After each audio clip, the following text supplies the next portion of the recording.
täna hommikul proovime siis uue Saaremaa seppade kella ära, vaatame, mis heli see teeb. Vaatame, kas paneb selle ruupuriga nagu enam-vähem võrdselt või paneb paremini.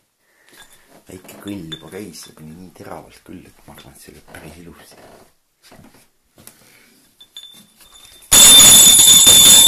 Ära pool! Maast lahti! Esimene tund hakkab kohe! Võivad selle peredelt küll selle niimoodi nii teravalt, et endalgi on kõrv on kinni. Vaatame, tüdrukud laiskvorstid on all. Suusiga eesotsas.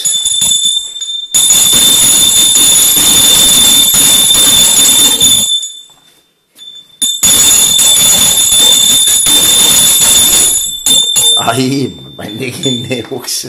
Pandi uks kohe kinni, ei ole nalja.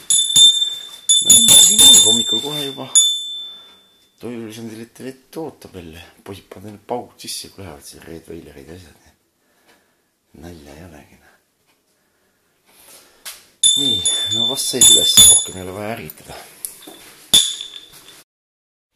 Nii, on järgmine hommik ja oleme siin ilusate asjade kaupluse ees. Ja vahelduseks teised panid jooksma, ma ütlen, jalad on täna ikka päris küpsed, meil oli 12 kilti jooksu ja jalatrenn otsa. Vahepeal rullikut. Meil on korralik enam-vähem asfalt ja saab teha üks 5-kilomeetrine ring, saab lasta üks, ma ei tea, 3-4 tiiru.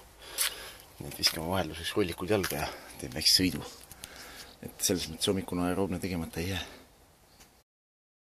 Nii, hommikune 20 kilti rulli on tehtud enne esimest sõidukorda. Ja hommikul tulin nüüd ujuma. Teised on juba kõik ammu ära läinud, sellepärast et nemad tegid hommikuse väikse jooksu. Panin autoga siia rullikud jalast ära ja sutsti, väike veesutski otsa ja mõnus päev on jälle alanud, nii et väga mõnus.